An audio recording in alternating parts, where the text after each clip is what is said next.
당신이 찾던 무서운 이야기 고비의 TV.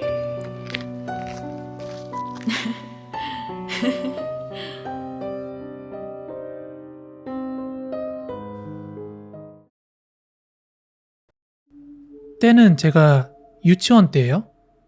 저는 유치원 때 서울에 살고 있었고 저희 할머니 댁은 저기 지방 시골이었어요. 그러다 보니까 매번 이제 할머니 댁을 갈 수 있는 상황은 아니었고 여름방학, 어머니 아버지 여름 휴가 기간이나 아니면은 겨울방학 때 그럴 때 한 번씩 이제 시골 왔다 갔다 하곤 했는데 여름으로 기억해요.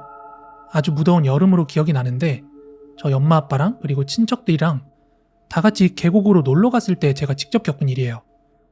근데 여러분들 아시다시피 제가 요즘 방송하면서도 겁대가리 없이 여기저기 많이 돌아다니는데 그 어린 나이에도 제가 겁이 많이 없었어요. 그래서 계곡에 놀러 가면 어린애들이 노는 막 다슬기 잡고 종아리 무릎 정도 오는 그런 얕은 계곡에서 보통 어린애들은 물놀이 하고 하는데 저는 뭔가 어린 나이에도 조그만한 튜브 하나만 끼고 그때는 구명조끼 같은 것도 막 차야 된다 그런 인식이 없을 때였거든요. 그냥 튜브 하나만 갖고 성인들 막 목까지 오는 그런 깊이의 계곡에서 헤엄도 치고 수박도 먹고 둥둥 떠서 놀고 그랬거든요. 그러다 보니까 당시 저희 할아버지 할머니께서 야 코비 저놈 저거 장군감이야 막 이렇게 지나가는 말로 그런 말씀도 하셨던 게 기억이 나요. 아무튼 어른들이 아무리 애가 장군감이라고 그런 어른들 물놀이 하는데 그냥 놔두진 않았을 거 아니에요. 그래서 계곡변 좀 높은 곳에서 이렇게 할머니 할아버지께서 이렇게 항상 지켜봐주고 계셨는데 그렇게 한참 놀다가 집에 가가지고 밥을 먹고 나니까 뭔가 또 심심한 게 그때는 유치원 때는 여기저기 맨날 빨빨거리면서 많이 돌아다니잖아요. 체력 좋아가지고. 근데 밥 먹고 나니까 또 물놀이가 하고 싶은 거예요.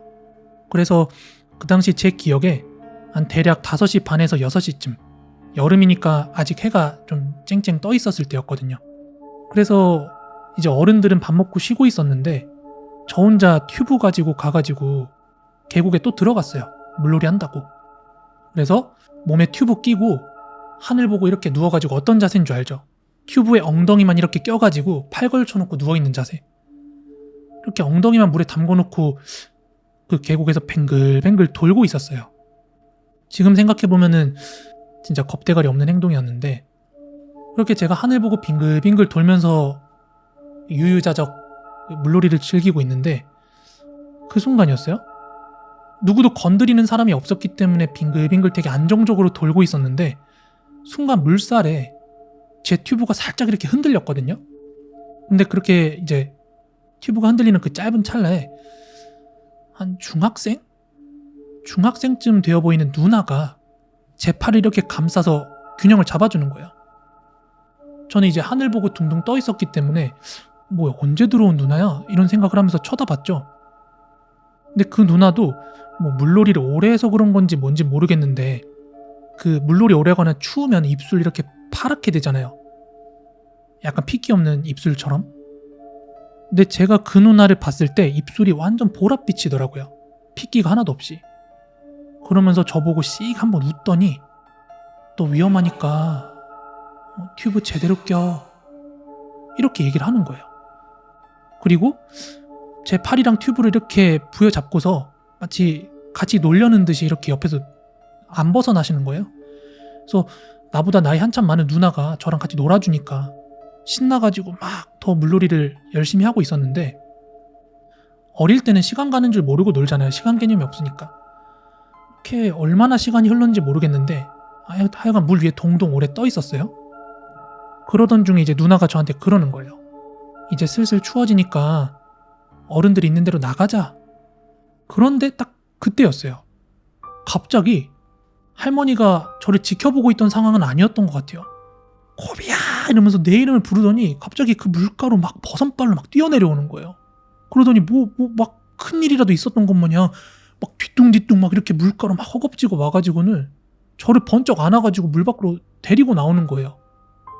저는 그게 무슨 상황인가 싶어가지고 할머니 왜 그래요? 하고 물었는데 할머니도 그렇고 같이 오셨던 어른분들도 대답도 안 해주시고 그냥 제 눈을 가리게 급급한 거예요. 같이 오셨던 어른들은 품에 저를 끼고 이렇게 눈을 가리시더라고요. 근데 그러면서 이제 숙소로 돌아가고 있는데 할머니가 막 옆에서 울고불고 아이고 우리 코비 지금 홀렸어 막 이러면서 울고불고 난리가 나셨어요. 막 저 홀렸다고. 그리고 진짜로 바로 다음날 저를 이제 그 동네에 있던 절이랑 무당 있는 무당집 같은 데 있죠. 그런 데로 절 데리고 가셨어요. 오래된 기억이라서 정확히 그 풍경은 기억이 안 나는데 절에 가서 스님 만났던 건 분명히 기억나고 기도드리는 무당집 같은 데 갔던 것도 기억은 나요. 아무튼 저는 너무 어렸기 때문에 그때는 영문도 모르고 그 일이 약간 무마되는 것 같았는데 나중에 이제 시간이 좀 많이 지나서 제가 좀 크고 나서 할머니한테 그때 일을 물었어요. 다시 여쭸어요. 왜냐면은 제가 나이 들기 전까지는 주변에서 이제 뭐 부모님도 그렇고 친척들도 그렇고 누구도 대답을 안 해줬기 때문에. 그래서 제가 나이 먹고 나서 할머니한테 물어봤는데 그 할머니가 말씀하시길 저녁 먹고 어느 정도 쉬고 소화가 되신 다음에 제가 잘 놀고 있는지 물가에 안전하게 잘 놀고 있는지 살피려고 이렇게 와가지고 내려다보고 있는데 아이고 우리 손자 잘 놀고 있네 하고 제 쪽을 보고 있었는데 제가 뭔가 누구랑 같이 놀고 있는 것처럼 막 까르르 웃으면서 물장난을 치고 있는데 할머니의 시점이에요. 제 튜브 쪽에 검은색 뭔가가 이렇게 끼어가지고는 같이 막 흔들리고 있더래요. 제가 막 이렇게 튜브에서 뒤뚱뒤뚱 놀았을 거 아니에요? 거기에 뭔가 검은색 뭔가가 껴가지고 같이 막 흔들리면서 놀고 있는데 얘가 도대체 뭐 하면서 놀고 있는 건지 누구랑 놀고 있는 건지 싶어가지고 할머니가 이제 주머니에 넣어놨던 안경까지 끼고서 자세히 보신 거예요. 근데 제가 제 손에 검은색 머리카락 같은 걸 잡고 막 이리저리 빙글빙글 돌고 뒤뚱뒤뚱 거리고 있더라는 거예요. 할머니 눈에. 신나서 막 물장구 치면서. 그래서 할머니가 제가 도대체 지금 뭘 쥐고 있는 건가 놀래가지고 막 버선발로 뛰어서 봤는데 가까이 오니까 쥐고 있던 그 머리카락과 함께 어느 한 여중생쯤으로 보이는 여자의 시체가 둥둥 떠오르더래요. 그래서 할머니가 너무 놀래가지고 뭐 설명할 것도 뭣도 모르고 제가 어린 나이, 할머니 판단에는 제가 어린 나이지만 죽은 사람인지 아닌지는 분간은 했을 거 아니에요. 죽은 사람이면 말을 못할 테니까. 근데 제가 너무 누구랑 노는 것 마냥 막 신나게 놀고 있으니까 할머니가 놀래서 저를 끌고 나온 거고 그것 때문에 이제 놀래가지고 애가 귀신에 홀렸다고 할머니가 다음날 절에도 데리고 가고 무당집도 데려간 거예요. 근데 그때를 돌이켜 생각해보면 제 기억에는 그냥 입술 좀 퍼렇게 뜬 누나랑 물놀이 했던 되게 즐거운 기억이었거든요. 그때까지만 해도. 근데 물 밖에 나오고 나서 어른들은 애들한테 심각한 표정 잘 안 보여주잖아요. 뭐 해도 어우 쭈쭈 어우 우리 누구 우리 코비 어이구 우쭈쭈 하기 바쁜데 그 이야기를 듣고 나니까 그날의 기억이랑 함께 그 어른들 벙쪄 있고 막 당황스러워서 어쩔 줄 몰라하는 그 표정들이 막 스쳐 지나가는 거예요. 분명히 제 눈엔 살아있는 누나였거든요. 근데 나중에 알고 보니까 그 누나는 이미 죽은 시체였다는 거.